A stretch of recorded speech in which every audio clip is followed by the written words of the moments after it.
On today's episode of The Unwritten Rule, it's a two-manner. Another one, just this time, it's me, Kenny Van Doren, with Payton Haverman. Jumps up in there to give us a little shindig if you're watching on the YouTube. We're going to preview the Texas A&M football game, number 3 team in the nation coming into Memorial Stadium off the bye. Both teams had a bye week. Missouri, number 22. In that college football playoff poll, the first one of the year. We'll get into just some talk about Matt Zollers, Marcel Reed, and some of those Aggies offensive weapons, very deep offense. And then looking at that defensive line as well for the Aggies, with Howell leading the charge as the SEC sack leader, and some other injuries that have kind of changed up a little bit of how that Texas A&M defenses look, but still a very good unit. We'll throw it over to preview some takeaways from the Howard game, and then what we're kind of looking forward to this weekend with Missouri basketball coming to Mizzou Arena for its first game of the year on Friday, and then another game on Sunday to wrap up the weekend. So pretty busy time for Mizzou athletics, pretty fun time when there's overlap, and we'll close the show out with quick hits. And there was a special appearance from Jack Knowlton as well when we were doing our score predictions for Mizzou football. The Unwritten Rule starts right now. Marcel, where are you going with that disc? You are not putting that on again. Marcel, okay, if you press that button, you are in very, very big trouble. Attention. Everybody stop what you're doing. It's time for The Unwritten Rule, a Mizzou sports podcast brought to you by the Believe Network, alongside Payton Haverman and Kenny Van Doren. Here is your host, Jack Knowlton.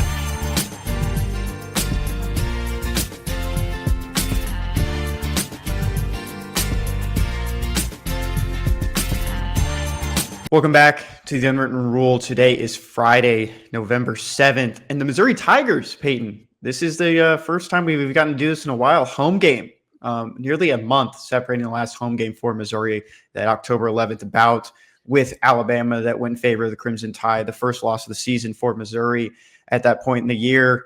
Tigers entering this one at 6-2. Yeah, 6-2. Wow. I keep losing track of where we are in the season, Payton. Week 11 is throwing me off, but starting this last 4-game stretch, and we'll get right into just our preview. Just you and I for this show, no Jack Knowlton. Texas A&M entering this game at 8-0, 5-0 in the SEC, number 3 team in the country, the top SEC team. I don't think many were probably expecting this. I think everyone was expecting a ranked matchup between these two teams, but Texas A&M has been blowing everyone out of the water this year. I think it's been a great year for the Aggies. Marcel Reed is playing a great quarterback for them. And, they escaped a win with a win at Notre Dame on the road, beat Auburn at home by 6. But, there's some other good wins in there against Florida, Mississippi State. They got Brian Kelly fired at LSU going into Baton Rouge, winning 49-25. When you look at this A&M team compared to last year, we'll talk about, making up for those mistakes that Mizzou made off the field in that one as well. What's different about this Aggies team to you from what you've seen and what you've read about them as well? Well, this Aggie team this go round does not seem to be falling into the pitfalls that have kind of become kind of a stereotype of Texas A&M. They haven't really had any self-inflicted wounds. There's no weird quarterback stuff like there was last year, so that certainly helps. I just see a team that kind of knows it's good and is playing like it's good. I think the Notre Dame win has done wonders for them. I think it has them thinking they can beat anyone on the planet, and why wouldn't it?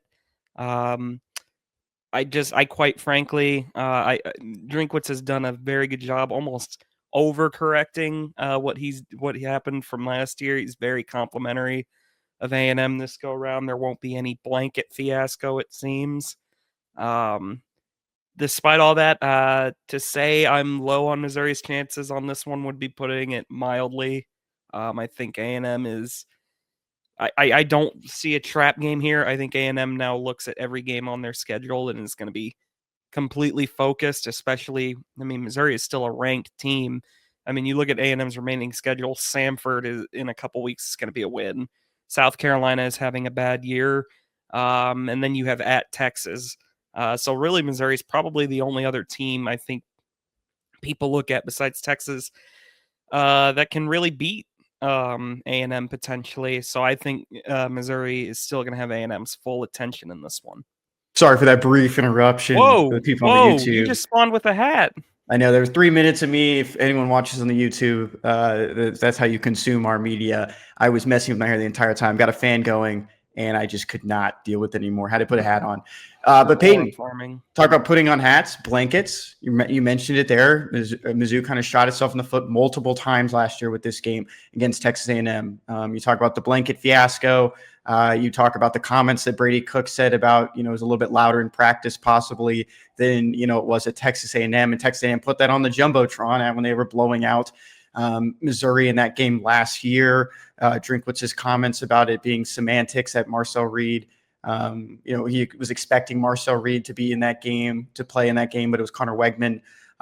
What have you seen? I mean, you've seen it, you've heard it this week. Mizzou's, kind of towing the line a little bit better and really just kind of giving props to this Aggies team. And Drinkwitz even, poked fun at his own comments last year. Do you think that, plays in the favor, especially when this game comes back home? Mizzou got blown out twice last year, both on the road at Texas A&M and Alabama. You come back this year, you lose to one score Alabama, different team, albeit, and you could say the same thing about Texas A&M. But I feel like that does, give you a foot in the right direction in that sense. I mean, it certainly isn't going to hurt them like it did last year, I think. They haven't given A&M any bulletin board material. But, I mean, again, even without it, I mean, you're just looking at such a very, very tough task. A&M is just, I mean, number 3 in the nation, kind of speaks for itself. But very complete team. There's not a whole ton of weaknesses. I do think A&M is a team that can be run on a bit. They have at times struggled with just their run defense in general, but I mean, they have arguably the best edge rusher in the SEC in Cashius Howell, who I'm sure everyone has noted at some point or another this week is, of course, a Rockhurst grad. He's right in Missouri's backyard. Wound up at Bowling Green for a few years before making the leap over to A&M last year. He had 4 sacks last year, and now he's exploded for 9.5. I do think it's worth noting that 3 of those came against Utah State on like 3 straight plays, if I'm not mistaken.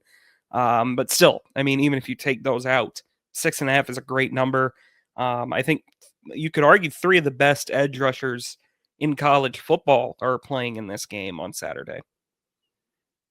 And I think Drinkwitz, he's being, very complimentary of other teams this year. He's not trying to dig any holes. And I think that's what you like out of the head coach if you're a fan of this team. But, you mentioned, it was like, they whiffed on not getting Cashius Howell. I mean, a lot of schools whiffed on Cashius Howell. I think he was a 2-star recruit by 247 Sports. He really didn't get much national recognition. He ended up at Bowling Green. Out of the transfer portal, though, Payton, I mean, after that great, start to his career at Bowling Green, do you want to guess where he ranked nationally?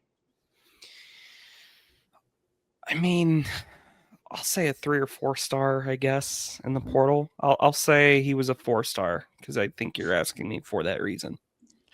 Yeah, it's kind of like in the middle because there's different websites giving you this ranking, but his overall ranking right now, and I'll go find the transfer one here in a second before I give you this, 5-star, 98. I mean, that's where you kind of go from being a 2-star in high school to all the way being a 5-star. That's what your actual college ranking is. Number 10th nationally and number 3 at the edge rusher position is where On3 rival sees Cashius Howell right now.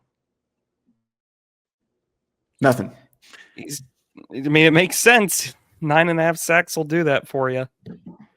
So I'm pulling up his full transfer portal sheet as well. He was a 4-star on On3 and 247 and a 3-star by Rivals, all the way up to 60 in 247 for his transfer class. Second year with the Aggies now, of course.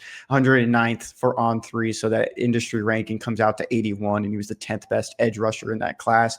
Same class as Zion Young, for those that don't remember. Yeah, because this is year 2, Zion Young at Missouri. Payton, some of these other, weapons that Texas A&M has, very good offense, like we mentioned with Marcel Reed, a lot of good receivers as well. Probably the best receiver class. I think that's fair to say, out of the transfer portal this past year with KC Concepcion and Mario Craver. What have you liked from them? Just seeing them, in other contests. I know there's a lot of excitement about Mario Craver's speed, and both of them just bring a lot to what Marcel Reed has to play with. Yeah, I mean, Mario Craver and Concepcion both have just been outstanding. Craver in general, I mean, is just like a speedster. Just probably as good a 1-2 punch as you'll find in this league. I will say, last time we really talked about the receivers on this team, it was Alabama. Alabama had has probably the best top 3 receivers in the nation, or maybe not in the nation, but they're up there, especially in the SEC. And Mizzou did a good job of holding them down. I thought that the defense held up its end of the bargain. This is another challenge for them, and I mean, Reed is a much bigger challenge to kind of keep contained than Ty Simpson is. I mean, Ty Simpson could beat you with his arm, probably more than anyone else in the country. But Reed, I mean, is such a dynamic player. I mean, he's got 349 yards and 6 touchdowns on the ground to obviously go with his 1,900 yards and 17 touchdowns through the air. They're going to have to. They've done a good job again with quarterbacks that are able to run. I mean, they made Pavia. I think Pavia arguably had its worst game of the year against Missouri. So they've done a good job as of late. I mean, Arnold is not a very good quarterback, but they made him look very bad. It's been a good job for Missouri this year in general, and their defense, which has inarguably been their best unit this year, is going to have another challenge for them. We have storylines every week in this sport, and one of the ones that kept getting brought up these past couple of weeks. Payton was, "Oh, you're going to face a Heisman level candidate," and it's the same thing every week. Are you going to face another elite edge rusher, defensive end that's going to go in the first round of the NFL draft, the first 2 or 3 rounds, and it's just going to be the same thing kind of moving forward as Missouri treks on in SEC play, and looking at some of those other weapons that Marcel Reed has at his disposal. And one guy that's going to be missing this game that Mizzou fans probably know pretty well is Le'Veon Moss, who's ruled out for this one. But that doesn't, put Texas A&M probably in any bind, because they do have some other good running backs, some Reuben Owens and EJ Smith, and then a name that probably a handful of Missouri fans remember, in Jamarian Marreau, who was a commit to Missouri for a long time in the 2026 class from like June to December, ended up flipping to Texas A&M after a visit there in Georgia as well. And he's been a good all-purpose back for the Aggies. So there's a lot of weapons at the disposal. And Amari Daniels, another guy who had a lot of rushing yards against Missouri last year, also in that running back room. So there's just a lot of weapons. Terry Bussey's another one that comes to mind, who was a 5-star athlete in high school among that wide receiver room. So I think the defense, which has played very well up against some of these elite teams this year, gonna have a little bit more of a challenge against this number 3 team in the nation. Flipping sides of the ball, though, looking at the Aggies defense, a couple guys are out on this side as well. In the secondary, Bryce Anderson is not going to be playing in this game. And then at linebacker, Scooby Williams, who saw, a little bit more action throughout the year and then got kind of limited near the end. He's going to be out for this one, but still, some good linebackers for the Aggies in Torian York and Damian Stanford, and Jordan Lockhart as well. What about this Aggies defense have you heard, Payton, that could probably give, fits to a first-time starting quarterback in Matt Zollers? Yeah, that's the thing. We haven't even discussed Missouri on their side of the ball, or just the whole other aspect. But, I mean, you hear all the time about the pass rush on A&M, mostly Howell. I mean, they have 32 sacks on the year. That's 4 a game. That is a great number to be at. They kind of have been run on a few times this year. Arkansas in particular, I think, had a really nice day against them. But it's hard to kind of poke holes into weaknesses. I mean, when you're 8-0 and number 3 in the nation, that's just going to kind of be the case. You could argue, I mean, 2 of their worst games of the year defensively were probably against UTSA and Utah State in weeks 1 and 2.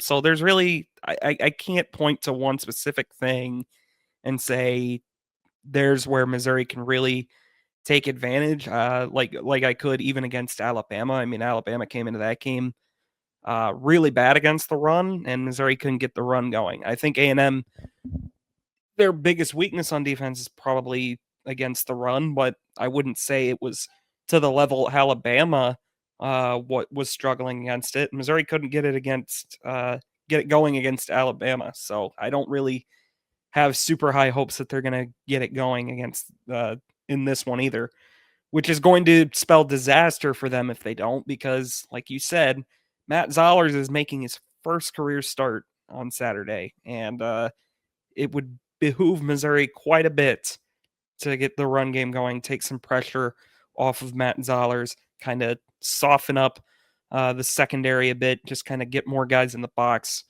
so Matt Zollers has more opportunities.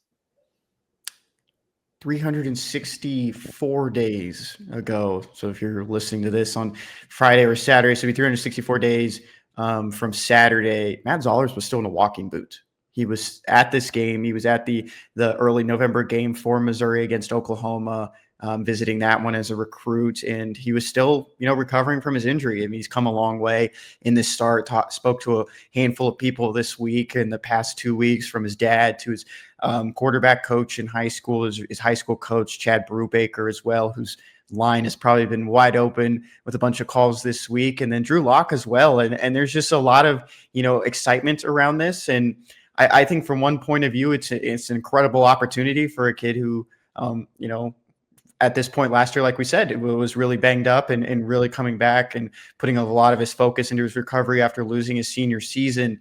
And now he's in the spot to try to save the Missouri season. I don't think there's a lot of expectations for Missouri to come out with a win, but I still think there's a lot of excitement with, what Missouri might have in Matt Zollers in this game, especially after that Vanderbilt game, and doesn't have too much tape for Texas A&M to look at. But this is also a very aggressive Texas A&M defense. Mark Passwaters, the publisher at Aggie Yell, mentioned that this Aggies team has kind of struggled maybe with missed tackles at some parts this season. But I think everyone's kind of seen that video of the Texas A&M defensive line just chirping at the LSU offensive line. Payton, I don't know if you've seen that video, but there's a lot of energy on this side of the ball, kind of similar to what Missouri has on its defensive line as well. So what are just some keys for you that you want to see from Matt Zollers? Because I think we'll get to our predictions here in a second, and I don't think we both have Missouri pulling out a win, but what do you want to see from Matt in this game? I mean, can they just move the ball? That really is step one. He was thrust into the spotlight in a top 10 road matchup just 2 weeks ago, and almost was able to steal a win for Missouri if it weren't for a couple really ill-fated mistakes. It really is just a matter of, you can't turn the ball over. I think the way Missouri has tried to play this year, they're just not a team that's built to overcome turnovers super well. I mean, they kind of did okay in that regard. Early in the year, they overcame a lot of Bo Prabula turnovers for wins. But I mean, once you started seeing Alabama, they didn't get away with the 2 picks. The Vanderbilt game, that fumble at the end was just... it really ruined the game. They were at midfield. That you have that just fumble that essentially almost looks like Zollers handing the ball to the Vandy defender. It just can't happen. And it's asking a lot of a true freshman in his first start against a top 3 team in the nation, but he can't turn the ball over. But that doesn't mean you can play timid. I don't think he will. I mean, there were moments in that game where Zollers had to just make some real big boy throws. That 4th and 4 to Josh Manning on his very first series, I thought that was a dynamite play with pressure in his face. It looked like his second or third read. The touchdown to Drew James on a 4th and 2. The last drive of the game, he took a sack he took 2 sacks, the last one of which was one he really couldn't afford to take. But, I mean, he didn't look daunted. They came up about a yard short of tying or ending the game right there. So I really hope that he is able to play safe but not timid. It's so much easier said than done. He's just got to trust his playmakers out there. I'm sure A&M will try and dial up some blitzes to just kind of fluster him. He's got to be ready for that. I'm sure the coaches are drilling that into his head, but at the end of the day, there's only so much you can ask for out of that guy. Looks like we have someone joining the show midway, and I said there was going to be no Jack Knowlton, but he's here. I think he wants to give his score prediction a little bit early, Payton. What's up? What's up, everybody? Yes, I am at work. I'm sorry I could not join the show. Payton and Kenny, I'm sure, are doing a phenomenal job. But I stepped into a spare office because I love our loyal listeners. And I'm going to give my score prediction. I don't know what Kenny and Payton picked yet. I'm excited to listen to it back. Oh, you haven't picked yet? I'm first. Okay. I was looking at I like to do the over-under thing. I was looking at FanDuel. It's 47.5. I'm going to go Texas A&M 31, Missouri 20. Fair. 31-20 Texas A&M from Jack. And they cover a 6.5 point spread. Thank you, Jack. All right, that's it. Bye. Goodbye. Yeah. Back to what you were saying, though, Payton, and you talk about that poise. One big thing that's come up this week is that poise that Matt always played with. And one of my favorite quotes that his high school coach, Chad Brubaker, gave me around signing day last year was he went up to him his freshman year and said, Matt, you have an opportunity to be really good. And Matt just replied, I know. Like he wasn't anything like braggadocious. And that was one of my favorite words that he used to like not describe Matt. And he said, it's not braggadocious. It was just matter of fact. He believed in himself. And you've seen that. You've heard that from a lot of these players and a lot of these coaches outside of just Eli Drinkwitz, but some of these other experienced players, especially on that offensive line. And rolling out with, a freshman quarterback first start. Mizzou has seen this before. Of course, Drew Lock back in 2015. In 2019, Connor Bazelak got a start against Arkansas, but unfortunately hurt his knee in that one, didn't get to finish it. And then in 2021, Missouri had to roll again with a freshman, Tyler Macon, with Brady Cook also playing in that game. So the Tigers have been in this spot kind of before, once under Drinkwitz, but they've never been in this spot where they've called upon a freshman quarterback to play the last 4 games in response to injury. So it's a different path that Missouri has been on compared to these last couple of years, but they've been hit with quarterback injuries before. 2024, of course, around this time last year with the Oklahoma game, Drew Pine playing in that one.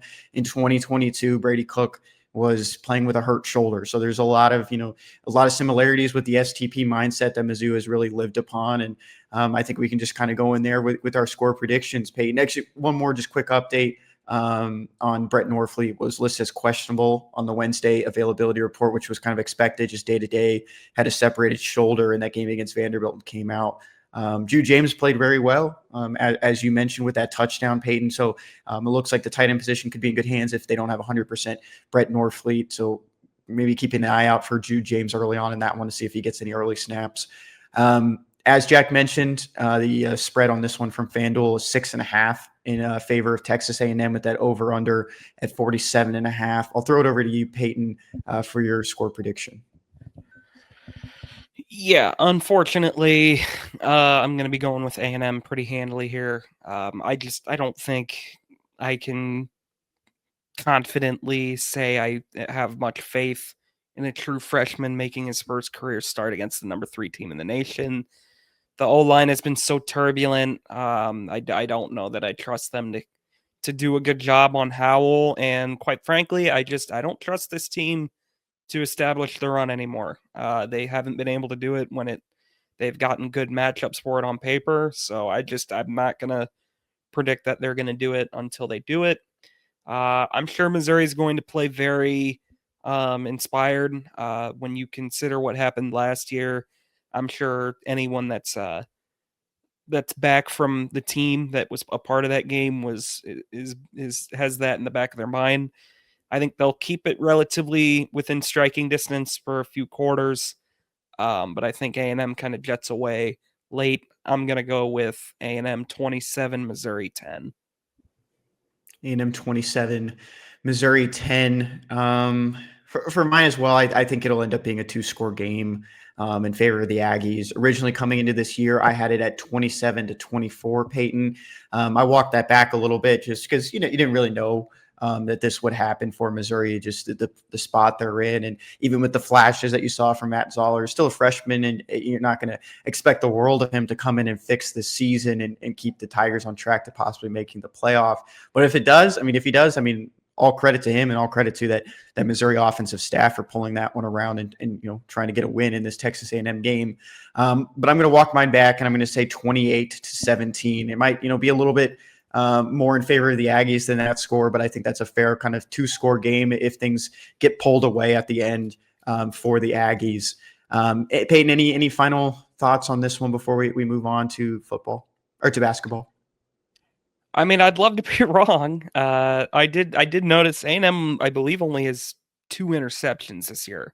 So it's not like they're picking off the quarterback much, but they are getting to the quarterback plenty. That's just the last thing you want from a young QB is to him kind of hitting the turf a lot. It's really going to be a big game for the O-line, I think. They have not been what I think that we expected. They've not been what we expected the last 2 games in particular, or the last 3 games in particular, going back to Alabama as well. They weren't good in that one either. But I don't trust that unit right now. So it's going to come down. If the O-line is playing well, I think this is a much more interesting game, but they don't have my vote of confidence at the moment.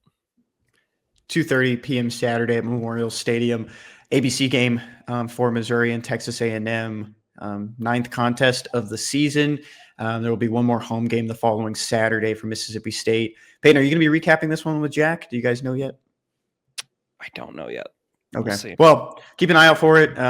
If there will be a recap. If not, we will see you guys to kind of look over maybe the PFF grades, any other football updates in that Monday show. But moving forward, Payton, basketball, I know you're more excited to talk about this. Missouri Tigers opened the season on the road against Howard with an 88-67 win.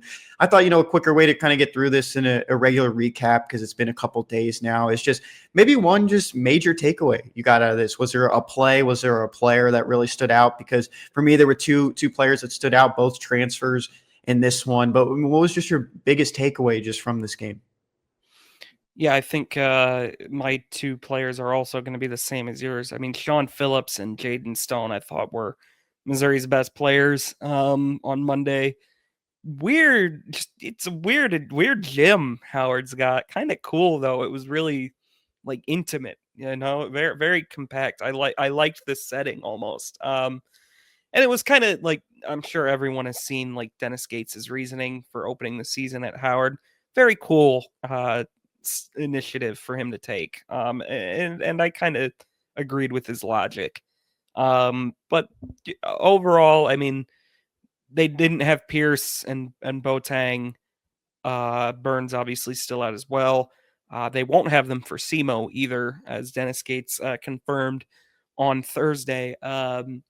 So bit of a mix of the rotation. The 3-point shooting I thought was better than I expected it to be.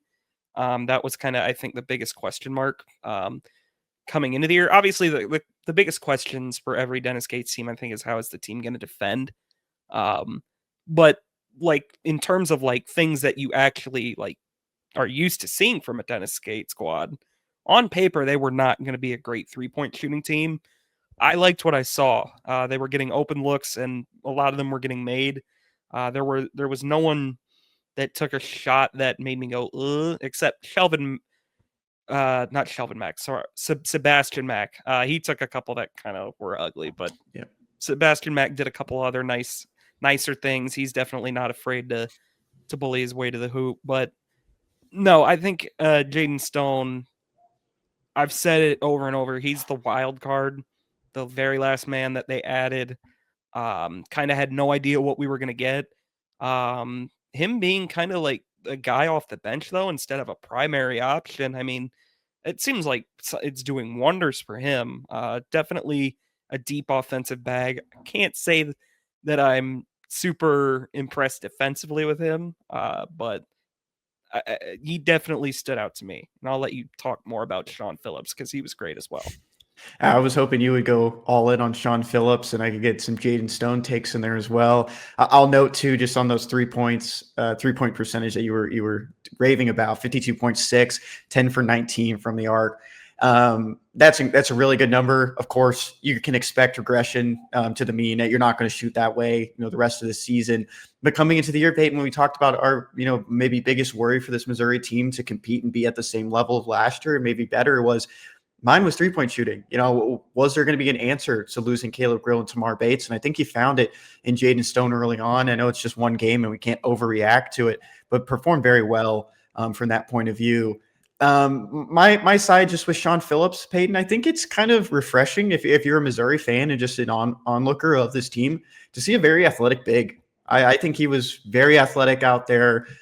You could tell when he was on the court, he led all Missouri scorers with 16, 8 from 9 from the field. Of course, missed those 2 free throws to start. But it was almost like, Jeremiah Tillman, almost like you have another real traditional big that can really dominate the paint. And I think there's probably not as many similarities, but it kind of just takes me back to that. You haven't really seen that, in my opinion, for Missouri since Jeremiah Tillman's days with the Tigers. And I think that's, a pretty good look for this positionless basketball team. And I think they really like what they got out of Sean Phillips in the first game. No, I definitely agree with that. There's definitely some similarities there, but we get the luxury of saying this as fans of the team. Well, just onlookers, spectators of the team, that got to see the good years of Tillman, because the early years of Tillman, I don't think anyone would describe him the way you did. He's a very foul-happy player, kind of didn't have good control of himself, but I do kind of agree. Like, I think Phillips has the chance to be like the biggest difference maker out of that position since Tillman. Again, bar's a bit low for that. The bar's like Mo Diarra, Muhammad Diarra, Vanover, and then Josh Gray, who did some nice things, particularly defensively, but not. I don't think anyone would accuse him of being a dynamic offensive player, even though he did make a 3-pointer. I do agree with that. Just to quickly touch on some of the minuses, I guess, if you will, from that game. Ant and Mitchell, they were not good. I don't think that anyone would dispute that. It wasn't their best nights at the office. They can and will be much better, I'm sure. And if you can get away with your 2 best players having those games and still win by 20 over anybody, I mean, that's encouraging. I thought the defense played really well in the first half, and then in the second half, Howard just made a lot of threes, and the law of averages was always going to catch up to them at the rate they were shooting, but it just felt like the closeouts were a bit late. I don't think it was the similar Dennis situation with 3-pointers where there was just guys left wide open. It felt like there was a guy nearby on all of them, but they just didn't close out in time. So maybe they can get that cleaned up, especially with the length and athleticism this team has. I'm encouraged and hopeful that they could at least maybe contest better on 3-pointers. One more positive I'll throw out as well. Rebounding was awesome in this game. It looked exactly how it should look. They were way taller, way longer, and they rebounded like it. And it sounds like a go figure thing, but we've seen plenty of times where that has not been the case under Dennis. So I like to point it out when it happens. Missouri out-rebounded Howard 47-28 in this game. And talk about that defense as well, Peyton, last point. There was only real 2 scores on Howard in Alex Cotton and then Bryce Harris, who got a lot of, looks early on in conversations just from the broadcast team. But Alex Cotton shot all 6 of his attempts from 3. I don't know if there was a couple of heat checks in there. I think he airballed one of them, but that's where he did most of his damage. So probably something that they can clean up as well in limiting some of those 3-point makes. Moving on, Friday. By the time you're listening to this, Mizzou will be readying for this game against SEMO. First home game of the season at 7:00 on SEC Network Plus, and then the Tigers will stay at home on Sunday and take on VMI. A couple of overlaps there between the 2 staffs, where Missouri's assistants now with VMI, and that game will be at 3:30 on the SEC Network on Sunday. Very small rotation, as you mentioned, Peyton. couple For injuries Dennis still. Gate standards. For Dennis Gate standards, only Yeah. 9 players in that Howard game. I guess only 11 available. What do you kind of make of these next 2 games? I know you talked about maybe improved defense. Wanted to see Ant and Mark Mitchell start going. What else are you kind of looking for in these next 2? Yeah, I mean, I don't think it's look. You got to go out and win the game. I mean, obviously, but it's kind of just I'd like to see Missouri get tuned up because they have a very I think actually kind of a critical game that'll tell us a lot about this team next Wednesday against Minnesota. So would like to see Ant and Mitchell kind of get just kind of find their stride. The numbers didn't look as bad for Mitchell. He did, I think, go like 4 of 6 from the field, but I think if you were watching, you would think that was not his best day. So I'd like to see them kind of just get going against SEMO and VMI. Obviously, don't lose either of those games. It should go without saying, but they lost to Jackson State a couple of years ago, and that was one of the worst games I've ever watched. So don't lose to either of these teams. Dennis, I think, actually said something about like SEMO's going to treat this like a Super Bowl. It is in state and everything, so it can get a little weird. Those players could come in with a chip on their shoulder. But yeah, mostly looking for Ant and Mitchell to have a good game, kind of just find a flow. I hope they're able to get Pierce and Boateng back in for VMI at least, kind of see if they can work into the rotation because you have to have a plan against Minnesota. You can't play with the rotations as much as you want in that one. This came up. I think Kyle McCreevy brought it up to me, but what do you think about, Jaden Stone being kind of comped to Marquez Warwick? Do you think it's a little too early to say that? Do you think that you could probably see that a little bit more in these next couple of games as, a guy could take over if some of the offensive starters aren't moving well? What do you make of that? I think I used that as okay, I thought you did too. So you guys both did it. You and Kyle both agreed. I mean, yeah, that's kind of how I thought of him. I mean, I think he's probably not as good a ball handler, even though Warwick was a little sloppy with it at times as well. I think Stone had a couple turnovers against Howard.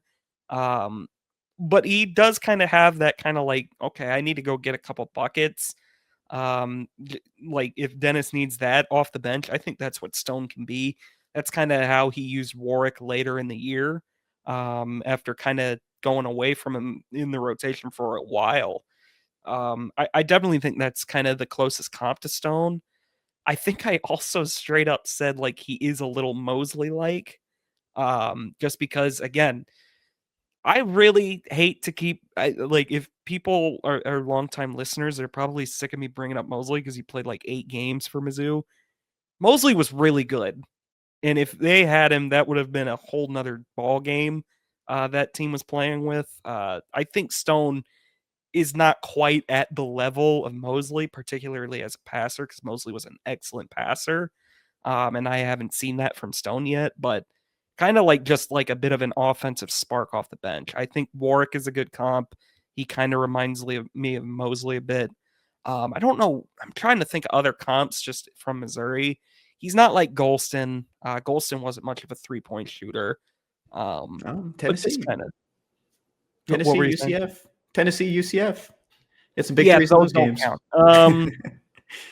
We literally had a joke when we would watch the games in the student section, just our group of friends from college. Like the more difficult the shot, like the more likely it was to go in for him. Because I mean, I vividly remember he'd had a few spot up wide open 3-point shots, and they were awful. They just missed like everything. So I don't think Stone is like that, but he is. I like the Warwick comp. I think I've used that, and I think it makes sense.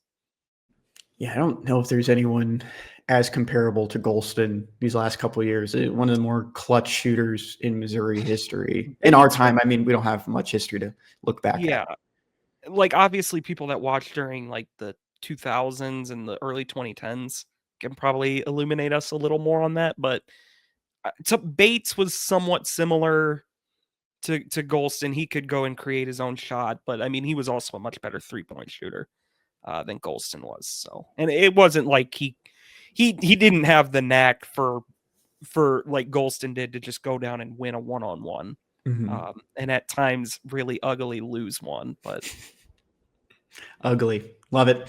Okay, your schedule for this weekend, if you got into this part of the show, 7 p.m. Friday, SEC Network Plus. Yeah, it's the Mizzou men's basketball team playing its first home game of the year against SEMO. On Saturday, you got 2:30 p.m.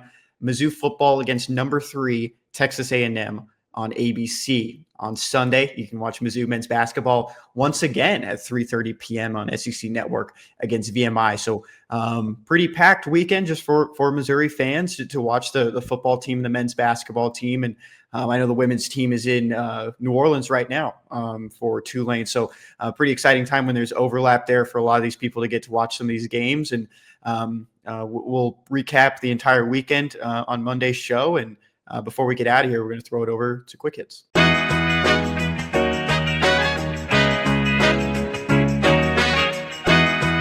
All right, Quick Hits time. This is a cool one, Payton, for my Jersey of the Week. It goes to Troy Johnston. They misspelled his name, though. They named him Troy. Did, didn't they? So the Colorado Rockies club information account on X posted this. The Rockies claimed outfielder Troy Johnston off waivers for Miami. It's Troy Johnston. Not enough to a good start. Denver, but Denver. Maybe autocorrect, but we love Troy.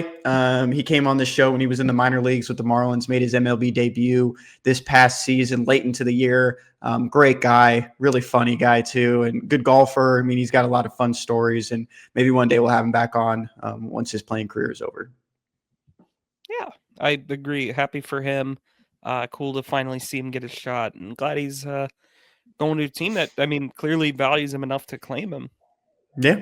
And around that time right now, there's a lot of moving parts, a lot of outwriting, a lot of claims, picking up options, turning down options. So you'll see a lot of this movement. We'll get into some probably more just Mizzou guys. Pete Fairbanks got his option declined by the Rays. So a lot of these just Mizzou guys in general. Troy, if you didn't know, didn't go to Mizzou. He went to Gonzaga. He's just a friend of the program. But we'll get into that probably another day, just where some of those guys stand. Payton, your Jersey of the Week. My Jersey of the Week, I got the fever, and the only prescription is more college basketball. So I went ahead and just made my Jersey of the Week Jaden Bradley for the Arizona Wildcats in his third year with Arizona. Man, he's been there a while. Former Alabama Crimson Tide guard as well. He had 27 points in a 93-87 win over Florida. On opening night. That was on Monday. So college basketball is completely back, Kenny. Wednesday and Thursday, I'm not going to lie, the slate is completely worthless. There's like nothing to watch. But I mean, Monday had this. Tuesday we had Duke against Texas. Like, that's a real game. Monday also had BYU and Villanova. So we're back. Wednesday was Mississippi Valley State, right? Or was that Tuesday? Right. It was Wednesday, right? I think they played twice. Okay, but Mississippi Valley State won on Wednesday, right? Yes, they Look at that. So there was a good win, good basketball game on Wednesday. Right. Maybe you would also like to talk about Georgia beating Maryland Eastern Shore 94-29, I think was the final score, 92-29, something like that. But yeah, college basketball is back. I don't know how much you're going to watch until we get to conference play, Kenny. But I'm consuming a lot of it right now. I'll watch every Missouri game. I am looking forward to once things slow down a little bit with the transfer portal, a little bit adjusted to, maybe it offers me some more time to indulge in some college basketball in December. I really got to do that last year. So looking forward to it. I guess you could point out maybe Arizona tried to be like Mizzou, beating Florida, but Arizona couldn't do it at home, right?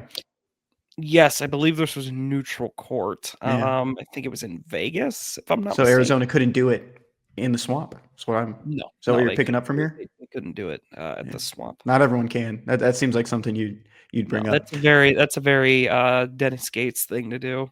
Beat the national champs at the Swamp. Jack's Jersey of the Week. Let's just give it to Sebastian Mack. You think that's a fair Sure. route to go. Because he played for this guy. Yeah, so Mick Cronin picks up the jersey of the week, UCLA men's basketball head coach. Jack was very excited, just like you, Payton, for college basketball to be back. And he said he knows when it's back, when Mick Cronin is getting quoted and put on some of these big basketball accounts. Of course, the Field of 68 partnered with On3, one of the premier websites for college basketball. But Mick Cronin said, arrogance, lack of humility. There's so many mistakes. I'd like to fire myself. So just another fun Mick Cronin quote to open the year. Yeah, this came on the heels of an 80-74 win for the 12th ranked Bruins over Eastern Washington, who of course Missouri played last year. There was a guy on that team I remember saying like this guy could go high major. I wonder if he did. I'll have to go back and look at that roster and see. Yeah, Eastern Washington, didn't Klay Thompson go there? Or did he go to Washington State? No, he went to Wazoo, Washington State. Yeah. That takes away from the fun. Okay. Moving on. You got to give it to me. What? Oh, shoot. We do main bird. No cap, this is what happens when Jack doesn't produce. We forget that main bird isn't the last segment. The last time we both did a Friday show, just the two of us, without Jack looking over us, we got that right away. No, no cap, and he's the main bird. I didn't even have to ask you, Payton. I know. You did I it. completely forgot this time. I'm so sorry. This is a Payton mistake, everyone. Here it is one more time. No, I like no cap, and he's the main bird. Okay. Shawnee's main bird of the week. My main bird goes to Josiah Trotter. I don't think I've ever seen this before, Payton. Maybe I'm naive. Maybe I don't pay attention enough to the Joe Moore Award. Paid a lot of attention to it in 2023 when Mizzou was a semifinalist for it. But the Joe Moore Award, of course, goes to the top offensive line unit in the country in one college football season. Joe Moore Award posted on Wednesday. We might be an O-line award, but we have to give some love to the defense when they make a play. Aaron Taylor, college football, breaks down some film of Josiah Trotter, who brings instincts and anticipation to the Mizzou football D. Shout out Coach D-Nick, Derek Nicholson, and his crew for coaching him up. I thought this was pretty cool. Just, you don't really see this too often, where an award gives credit to, someone on the defense. And my bird connection, we've done this one before. Josiah Trotter's father, of course, played a long time for the Philadelphia Eagles. And I got another one, Coach D-Nick. Huh? Why are they doing this? Why are they trying to put? I think they're trying to make Trotter like a bigger deal, and so maybe he'll transfer to like Alabama or something. You think so? No. You think there's actually some underlying? No, but it is. But what were you saying about Derek Nicholson? Yeah, Derek Nicholson, Miami Hurricane, bird mascot there, and then Louisville Cardinal. You know what type of bird? Stork. I think you're right. I was Pretty really sure. confident, and then I asked, and I'm like, is it a stork or is it a crane? I think it's a stork. Is a stork a real bird? Stork's a real bird. Your Shawnee's main bird of the week. No, I don't actually think that's what the Joe Moore Award is doing, by the way. I think Missouri will be fine to keep Trotter. My Shawnee's main bird of the week is going to be the CFP rankings. It's finally happening. They're out. If you're looking for a bird connection, Iowa was ranked as well as Oregon. And Missouri was also ranked. They're not a bird, but they're ranked. They're ranked number 22 in the nation. Not a whole ton of big surprises. Utah is at 13, which I think is absurd. I think that is the most ridiculous ranking in here by a lot. Louisville is also a bird. They're ranked. But nothing else really jumped out at me. I don't think there's any point in really getting angry at them at the moment, especially if you're a Missouri fan. Missouri's going to have to win all four of their games to have a chance regardless. So this was the first week I was working on this, and not on the ballot or the poll or anything, but I needed to get up some stories for Mizzou today, and I was listening to it, and I just kind of waited until they finished so I could just post everything. And Greg McElroy was like, I'm a little annoyed.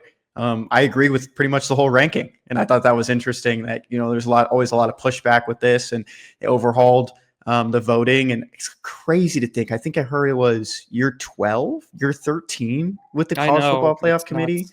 That's crazy. First team to win the college football playoff. Go. Ohio State was. Yes. Who was the running back? Ezekiel Elliott was. It was Ezekiel Elliott.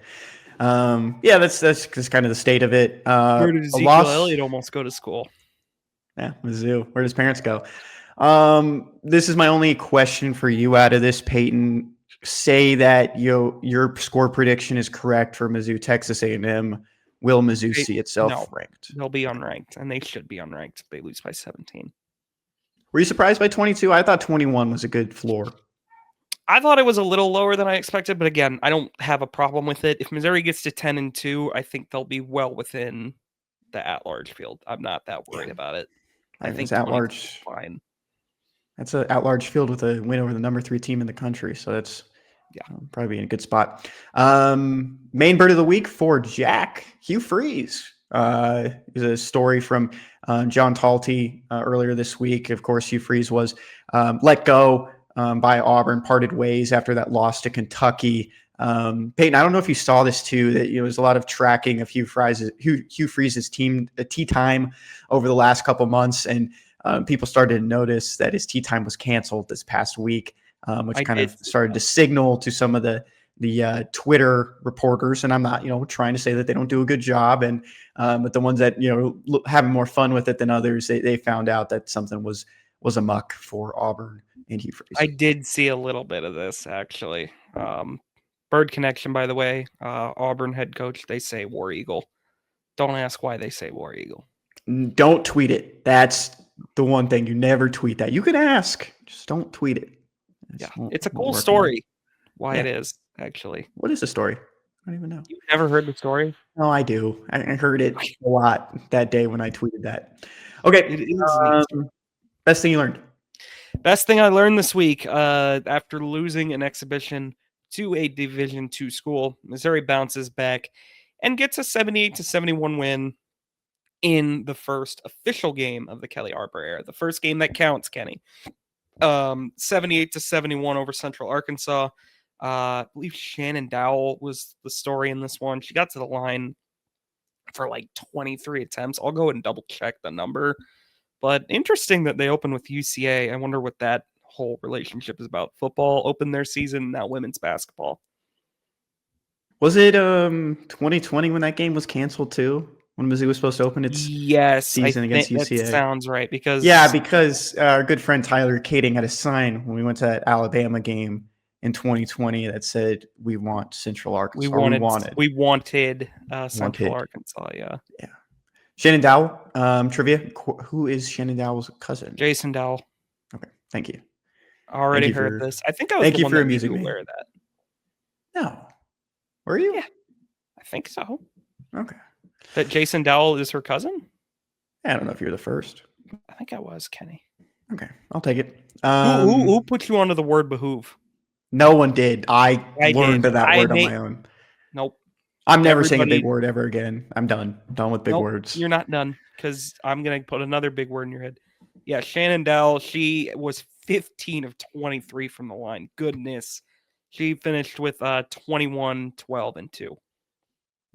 The 12 is rebounds, by the way. Yeah. You want to move on? Good Lord, you're taking forever. Okay. Best thing I learned this week. I didn't even really notice this, and we were texting you and I back and forth about this. You could have told me that these advertisements were on the Mizzou court forever, and we would have believed you.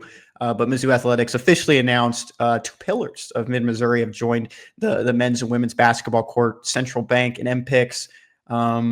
This Norm Stewart court, of course. I think the court looks fine with it. I know a lot of people were not looking forward to sponsorships being on jerseys soon. Baseball already has it, and football has it on practice jerseys. Have had that for a while, but moving forward, 2 sponsorships on the court. I mean, 2 ones that mean something to Mid-Missouri. So I don't think it's a big deal whatsoever. I think it looks completely fine. Yeah, I'm fine with this. I don't think it looks that bad. I know some people were like, the MPICS one is very bright. Maybe they could make it like black and gold or something, but it doesn't bother me. I mean, it will become straight up like whatever the white noise equivalent is for your eyes. I mean, like if you remember a couple of years ago, they put like the shelter insurance ad on the football field, I think it was. And it is you don't notice it anymore. So I think this will be like just a background thing very quickly. I honestly, I look at that field, a couple times a year, and I don't think I even notice it. The shelter insurance It'll logo. be cool to say that someone made a 3-pointer from the MPix logo. One of my favorite things to do, especially early on in the season when you see some deeper shots, is to name what county that the Nottoway County. The player is shooting From from. And Mound I knew all the City. counties. I knew all the counties at one point. Payton, I had to learn all of them.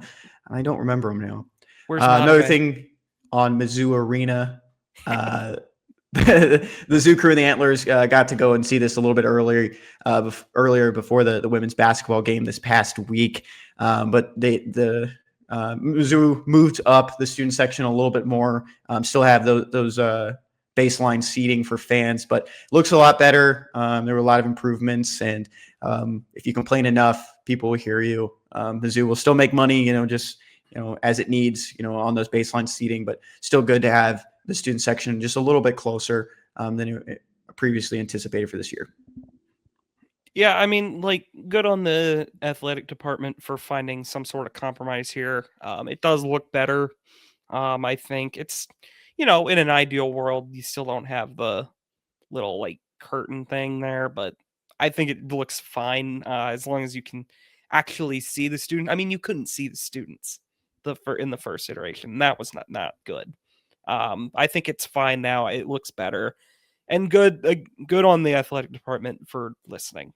It would have been really cataclysmic to have just buried your head in the sand and ignored it. And Mizzou has had a better, turnout for fans the last couple of years. And I think one of the biggest ones, going back to even our freshman year, was fans were getting in Anthony Edwards' head. I mean, I remember him looking up and kind of laughing at the student section at times because he could hear it. I think that's one plus that you always have. Tried to downplay it after the game too. He did. That's something that always kind of stuck with me. And Reed Nico had the block in that game. I mean, that's one of the cool parts about college basketball is the student section. That's an advantage to have those fans there, to have fans so close to the court, especially just rowdy college kids that have, just want to cheer on their team. And I think you saw that was very evident in that Kansas win last year as well. Payton, do you have a joke to round out the show? I do have a joke, but I do want to. What? We forgot to do best beats. Jack would be very upset. Oh my by goodness. this. Jack would have been outraged with us, and rightfully so. I'll give it to Jack real quick. Jack is on a heater right now, 6 in a row on his best beats that he's been throwing out there from FanDuel. And he's going back to the Steelers this week. Steelers plus 2.5 on Sunday. Any takeaways from that, Payton? Well, he's been very good lately. Sometimes that just is the way it goes, I'll give him credit for these because they're all different picks. Unlike his, I'm going to keep doing the Iowa under thing. I had no respect for that, and I never will. But I can respect him actually picking different teams and getting them right this time. That's Steelers Chargers Sunday Night Football, November 9th this Sunday. Payton, your best beat? My best beat is going to be the Ravens by 4.5 over the Minnesota Vikings. I'm picking this because of the video that came out of JJ McCarthy, his glare in the locker room. Oh my God, I hate it. I hate that video. I don't think the Ravens can let that go unpunished. So that's my analysis for that game. I'm never going to shake this, but I'm going in the Texans game again. I'm going to take Texans plus 1.5 against the Jaguars this Sunday. This is not a good pick. It's not, because CJ Stroud's not playing in this game, but I texted our friend Zach Hernandez and I said, Zach, Davis Mills bump. I'm going to say Texans plus 1.5 for the best beat for this game. And he gave me a thumbs down. So I don't think he's very pleased with that, but he also hasn't been the best friend. Remember, he told me to take 49ers plus 1.5 and then the Texans routed the 49ers. So maybe I pick against him. Zach is also, I think you and I can both say, a bit on the pessimistic side of things. But no, that's a bad pick. I'm just going to say it. That's an awful pick. And I think that your Houston playoffs future is also going to be a red square soon. It's blue right now because it means red rectangle, if you will.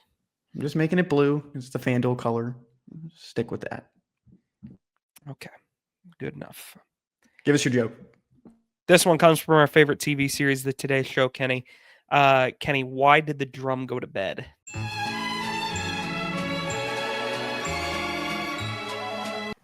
All right, that's going to do it for today's episode of The Unwritten Rule. Enjoy the weekend. Enjoy all the Mizzou games out there, 2 basketball games, 1 football game against the number 3 team in the country. We'll be back on Monday. I don't know about, if there's going to be a recap show, but keep a lookout for it. Keep those notifications on if Jack and Payton can jump on and talk about that game. But we will see you next week.